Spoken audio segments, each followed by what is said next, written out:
Sir నమస్తే sir. మీ పేరు? Sambireddy. Samireddy. Sir ఈసారి ఎలక్షన్స్‌లలో ఎవరు గెలిస్తే బావుంటది అనుకుంటున్నారు? ఎందుకంటే మీరు ఎన్నో ఎలక్షన్స్ చూసే ఉంటారు. సో ఈసారి ఎలక్షన్స్‌లో ఎవరు గెలిస్తే ఏపీ బాగుపడుద్దని మీరు అనుకుంటున్నారు? జగనే రావాలని కోరుకుంటున్నారు. ఎందుకని సార్? ఎందుకనంటే ఇవాళ 90% పేదవాడికి అన్నీ లబ్ధి చేకూరుతున్నాయి. ఏదైనా కానీ హ్మ్. ఆయన ఇచ్చే వాటిల్లో హ్మ్. 99% డైరెక్ట్గా వాళ్ళ అకౌంట్కి వెళ్ళిపోతుంది. హ్మ్. అందువలన ఆయనే కావాలని కోరుకుంటారు. ఎందుకంటే ఇంతకుముందు జన్మభూమి కమిటీలు అనేవి వేసి వాళ్ళ వరకు లబ్ధి పొందేవారు, కానీ ఇవాళ డైరెక్ట్గా తల్లుల ఖాతాలోకి ఆడవాళ్ళ ఖాతాలోకి వెళ్తున్నాయి. హ్మ్. దానివల్ల కొంత బెనిఫిట్ ఉంటుంది. హ్మ్. అందువల్ల అది మాత్రం ఆయన ఆ కాన్ఫిడెన్స్లో 90% కూడా ఆయనే వస్తే బాగుండదు. మళ్ళీ ఇప్పుడు రాలేదనుకో, ఇప్పుడు ఎన్ని నాడు నేడు కానీ ఏమైనా కానీ మొత్తం స్మాష్ అయిపోతాయి. హ్మ్. అభివృద్ధి అనేది 30-40 ఏళ్ళ నుంచి అట్టాగే ఉంటుంది ఎక్కడ వేసినా. హ్మ్. కాకపోతే ఏంటంటే ఇవాళ స్కూల్స్ బాగా డెవలప్ అయ్యాయి. స్కూల్స్ డెవలప్ అయినాయి. రైతు కానీ ఇంకా ఇది కాకపోతే ఇప్పుడు కొంతమందికి రైతులకు సరిగ్గా జరగట్లేదు. తాడేపల్లిలో అది 175 ఎకరాలు రిజర్వ్డ్ ఉంది ప్రకటించారు. రిజర్వ్ ఉందని అంటే ఆయన పెట్టిందిగా. హ్మ్. గతంలో చంద్రబాబు నాయుడు పెట్టింది. ఇప్పుడు ఆర్కే గారు ఇప్పుడు ఎమ్మెల్యే గెలిచాక ఎత్తేస్తాం వైసీపీ వచ్చాక అని అన్నారు, కానీ తీయలేదు కదా. తీశారుగా అది. అది 6 లక్షలు కడితేనే తీస్తాను అది కంపల్సరీ జీవోలో ఉంది. అది గవర్నమెంట్ కట్టాల్సింది. అది అంటే ఒక సన్నకారు రైతు 6 లక్షలు కట్టాలంటే కష్టం కదా. కట్టాలంటే దానికి అది అలా పెట్టి వెళ్ళాడు ఆయన. సిఆర్డీలో అలా చట్టం చేసి వెళ్ళాడు. ఉమ్.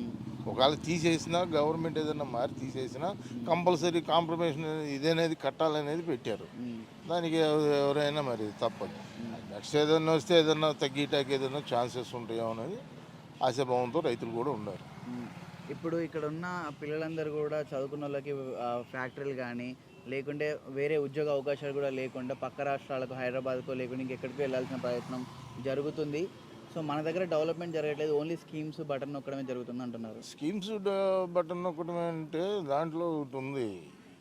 అభివృద్ధి అనేది నెమ్మదిగా జరుగుతూ ఉంటుంది. ఉమ్. ఇంక నెక్స్ట్ ఏదన్నా ఉంటే దాంట్లో బై ఛాన్స్ ఏదన్నా చేసుకోవడానికి అవకాశం ఉంటుంది. ఉమ్. ఒక్కసారే మొత్తం మనం చేయాలని చేయలేరు కదా, ఏ ప్రభుత్వమైనా చేయలేదు. ఉమ్. మరి గత పాలకుల్లో చూసాము ఏమొచ్చినాయి. చంద్రబాబు నాయుడు టైంలో ఏమన్నా వచ్చినాయా? ఉమ్. కియా మోటార్ రోడ్ తెచ్చాను. కియా మోటార్ ఎవరు తెచ్చారు? అది డెవలప్ చేసింది వీళ్ళు. ఓకే. ఆ. ఇప్పుడు జగన్మోహన్ రెడ్డి గారికి చంద్రబాబు నాయుడు గారికి వ్యత్యాసం ఏం ఉందంటే ఏం చెప్తారు? వ్యత్యాసం ఏంటంటే ఆయన సామాన్య ప్రజలకు దగ్గర కాడు, ఈయన సామాన్య ప్రజలకు దగ్గర అవుతాడు. ఏంటి ఈయన జనం మనిషి కాబట్టి. జగన్ గారు ప్రతి ఇంటికి తిరిగిన వారు ఈ 5 సంవత్సరాలలో ఒక్కసారి కూడా తాడేపల్లిలో ఉండి కనీసం తాడేపల్లి ప్రజలకు కూడా ఒక్కసారి ఇవాళ ప్రజలు తిరగాల్సినంత పరిస్థితి ప్రజలకు ఇవ్వాల్సింది ఇస్తున్నాడు కదా.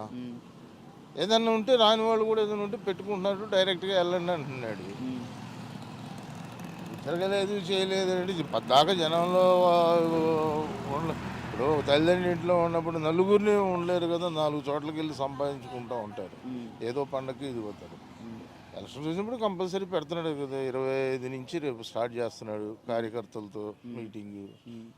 అది దానివల్ల ఇప్పుడు సొంత చెల్లెలే ఇప్పుడు కాంగ్రెస్ పార్టీలో చేరి షర్మిల గారు పెద్ద అది అంత మనం చెప్పే అంత ఇది కాదు వాళ్ళకి.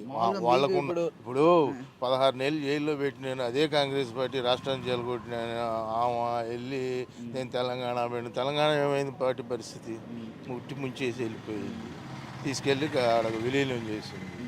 ఇవాళ ఏదో వ్యక్తిగతలు దీని మీద తీసుకొచ్చి జగన్ని చేయటం అనేది అంటే చంద్రబాబు గారికి ఇండైరెక్ట్ షర్మిల గారు సపోర్ట్ చేస్తారని మీరు అనుకుంటున్నారు? ఇంతకుముందు బీజేపీ నుంచి పురంధేశ్వరి వచ్చింది, చంద్రబాబు నాయుడు పోవట్టే. సరే ఇది కూడా అదే అనుకుంటారు ప్రజలు. అంటే ఇప్పుడు జనరల్గా చంద్రబాబు నాయుడు ఒకటి చెప్తాను, చంద్రబాబు నాయుడికి పదవి అనేది లేకపోతే దేనికైనా తెరదీస్తాడు. అవసరమైతే ఏది కుయుక్తుల పైన అయినా శత్రువులను మిత్రుగా చేసుకుంటాడు. చూద్దాం భయ్, ఎందుకు ఇప్పుడు ఎంతమందిని వాడుకుని వదిలేశాడు అనేది అందరికీ తెలిసి సత్యమేగా. దాంట్లో పెద్ద ఇదేం లేదు. ఇప్పుడు జగన్ గారు మాట్లాడుతున్నారు, నేను ఒకవైపు అంతమంది కలిసి ఒకవైపు ఉన్నారు, అయినా నేనే గెలుస్తాను మళ్ళీ అని గెలుస్తాడు. అంటున్నారు. అట్లా నమ్మకం పక్క ఏంటి? నమ్మకం, ప్రజలే ధైర్యం. నేను చేశాను కాబట్టి ఇప్పుడు నేను మీకు లబ్ధి చేకూరితేనే నాకు ఓటేయండి, లేకపోతే మానేయండి అన్నాడు. ఉమ్, అంత చెప్పే ధైర్యం చంద్రబాబు నాయుడుకి ఉందా? చెప్పలేడు. ఉమ్, మిగతా వాళ్ళకి ఎవరికైనా ఉందా? ఉమ్, చెప్పలేరు. ఎందుకంటే నేను చేశాను కాబట్టి, నాకు అడిగే ధైర్యం ఉంది కాబట్టి ఉమ్, అడుగుతున్నాను. నేను మీకు మంచి చేస్తే నాకు ఓటేయండి అన్నాడు. చేయలేకపోతే వేయి మాకన్నా అన్నాడు. ఉమ్. అలా చెప్పే నాయకుడు ఎవడు ఉన్నాడు? ఇప్పుడు పవన్ కళ్యాణ్ గారు చంద్రబాబు గారు కలిశారు కదా, మళ్ళీ మీకు గెలిచే అవకాశం ఉందంటారా? ఏం లేదు. ఇప్పుడు పవన్ కళ్యాణ్ గారు ఖచ్చితంగా ఓట్లు రాబట్టే అవకాశం ఎక్కువ ఉందని అంటున్నారు. అది కులాల స్విచ్ కులాలు, వాళ్ళ కులాలు వాళ్ళే, వాళ్ళు నమ్మట్ల వాళ్ళని. ఉమ్, ఆయన కులమే ఆయన నమ్మట్ల. ఉమ్, ఇంతకుముందు చిరంజీవి అయ్యాడు. ఉమ్, చిరంజీవి కన్నా గొప్పడేం కాదుగా. ఉమ్, సొంతంగా పెట్టాడు. పొత్తు లేకుండా 17-18 అసెంబ్లీ సీట్లు గెలిచాడు. ఉమ్, ఈయన మరి మొన్న వచ్చాడు.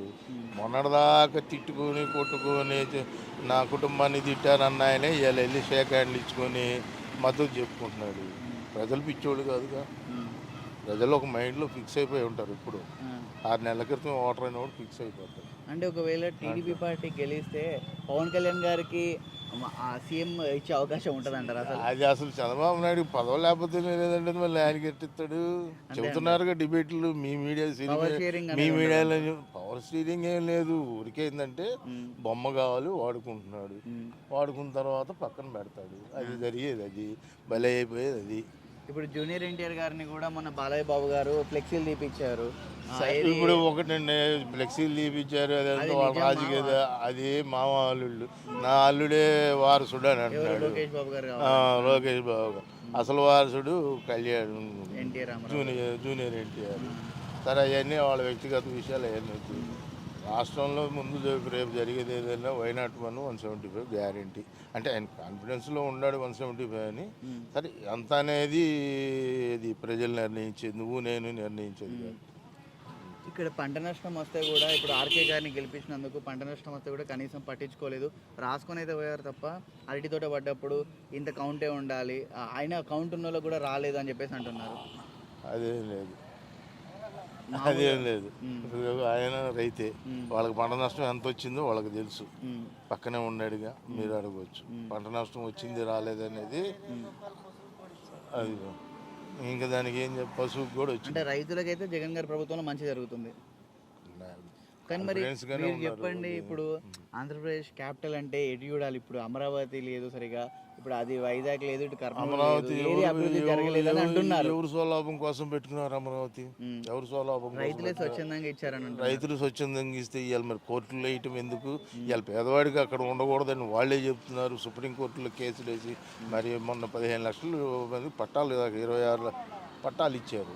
ఆ పట్టాలు కాదని చెప్పేసి ఇది మాది సామాజిక వర్గం మేమే ఉండాలి, మీరెవరని ఇచ్చేసి సుప్రీంకోర్టులో కేసు వేశారు. ఇవాళ మరి ఆయన ఒక సెంటు భూమి ఇచ్చింది లేదు కదా. రాజధాని అంటే ఎవరిది? అందరిదేగా. ప్రజలు బడుగు బలహీన వర్గం అందరికీ ఉంటుంది రాజధాని. మరి ఆయన ఒక్కడే మేమే ఉండాలి, మీరెవరని రియల్ ఎస్టేట్ వ్యాపారం కోసం పెట్టుకున్నాడు ఆయన.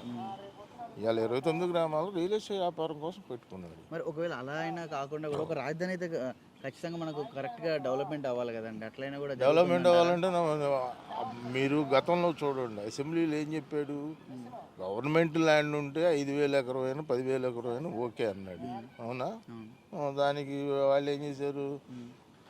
40,000 ఎకరం 50,000 ఎకరం చేశారు. ఇవాళ రైతులకు కౌలు కట్టాల్సి వస్తుంది. ఎన్ని సంవత్సరాలు ఆయన కట్టింది ఏమైనా ఉందో అన్ని తాత్కాలికం అన్నాడు. మళ్ళీ ఇప్పుడు వెళ్ళి ఏమంటున్నాడు? కర్నూలులో హైకోర్టు తెస్తానంటున్నాడు. మళ్ళీ అక్కడ కర్నూలులో మరి ఆయనకే నిలకడలేదు. 3 రాజధానులు ఏంటంటే రాష్ట్రం మొత్తం ఇదిగా అవ్వాలని చెప్పేసి 3 రాజధానులు పెట్టాడు. అంటే దీన్ని మీరు అంగీకరిస్తారా 3 రాజధానుల అంశాన్ని? ఓకే. ఎందుకంటే మీకు అమరావతి దగ్గర ఉంది. ఇంకా మీరు అమరావతి దగ్గర ఉంది. ఎప్పుడు ఉన్నప్పుడు అట్టాగే ఉంది, ఇప్పుడు అట్టాగే ఉంది. అమరావతి లేకపోయినా అట్టాగే ఉంది. మనకు 10 ఏళ్ళు హైదరాబాద్ ఇచ్చినప్పుడు మనకు ఎందుకండి ఇక్కడ రూపాయలు లేనప్పుడు వచ్చి బొర అక్కడి నుంచి పారిపోయి వ్యక్తిగత కారణాలతో వచ్చి రియల్ ఎస్టేట్ వ్యాపారం జరిగింది. ఎవరికి కావాలండి? అంటే చంద్రబాబు గారు ఉంటే అభివృద్ధి పక్కన పెడితే ఓన్లీ రియల్ ఎస్టేట్ వ్యాపారం జరుగుద్ది అంటారు. అంతేగా జరిగేది. రైతులకు జరిగేది ఏముండదు. ఇప్పుడు ఆయన పెట్టిన 175 ఎకరాలు U1 జోన్ పెట్టి 150 రోజులు రైతులు తాడేపల్లి 150 రోజులు రైతులు కూర్చుని రిజర్వ్ జోన్ పెట్టి ఇవాళ కట్టమన్నారంటే జీవోలు అలా పెట్టి వెళ్ళాడు ఆయన. మేమే వెళ్ళాం స్వయంగా ఆయన్ని కలవటానికి వెళ్తే నో రెస్పాన్స్. ముఖ్యంగా ఒకటి వినబడుతుంది ఏంటిదంటే ఒక ఆరోపణ, ఇక్కడ మొత్తం ఆ చిన్నపిల్లలు అంటే కొన్ని మనం పేరు డైరెక్ట్ చెప్పలేం కానీ కొంతమంది గంజాయి అనేది ఇక్కడ కొంతమంది సమక్షంలో జరుగుతుంది, పిల్లలు కూడా తీసుకుంటున్నారు అని చెప్పేసి అంటున్నారు. గంజాయి అంటే అది ఇప్పుడు ఒకప్పుడు మందు ఎన్టీ రామారావు బ్యాన్ చేశాడు, చంద్రబాబు నాయుడు ఆపగలిగాడా? అది ఇవాళ ఎక్కడైనా ఉంది, అన్ని స్టేట్లలో ఉంది. ఇవాళ ఎక్కడ జరగట్లేదు. అరికట్టాల్సిన బాధ్యత ఉంది. దానికి పోలీసు వ్యవస్థ ఉంది, పోలీసు చూసుకుంటుంది దానికి తగ్గట్టు. సో మొత్తానికి అయితే మళ్ళీ జగన్మోహన్ రెడ్డి గారు వస్తేనే బాగుంటుందని మీరు మేమైతే మాకు ఆయనే కావాలని మేము కోరుకుంటాం. ఎందుకని మీరు ప్రగాఢంగా నమ్మడానికి రీజన్ ఏంటి? ఎందుకని ప్రకారం చేస్తున్నాడు కాబట్టి ఓకేనా. నాకు ఇంటి పట్ట ఇచ్చాడు, నాకు ఈబీసీ ఎక్కడ ఇచ్చారు ఇంటి పట్ట? వెంకయ్యప్ప నవలూరు ఇచ్చారు, ఓకే నవలూరులో ఇచ్చారు, ఇంటి పట్ట ఇచ్చారు. చూపిస్తూ కావాలంటే నాకు శాంక్షన్ అయింది. సో జరుగుతుందా మిడిల్ క్లాస్ వాళ్ళకైనా, మధ్యతరగతి వాళ్ళకి, పేదోళ్ళకి అందరికీ పర్వాలేదు ప్రస్తుతానికి. ఇప్పుడు ఏం బాధ లేదు, ఇబ్బందులు ఏమి లేవు, అందరికీ బాగానే ఉంది. ఆరోగ్యశ్రీ రక్ష బ్రహ్మాండంగా ఉంది. డైలీ మనకి ఇంటికి వస్తున్నారు క్యాంపెయిన్లు. ఇవాళ ఆరోగ్యశ్రీ కూడా బాగానే ఉంది. మొత్తానికి అయితే బాగానే ఉందండి. బాగానే ఉంది. థ్యాంక్స్ అండి. ఓకే.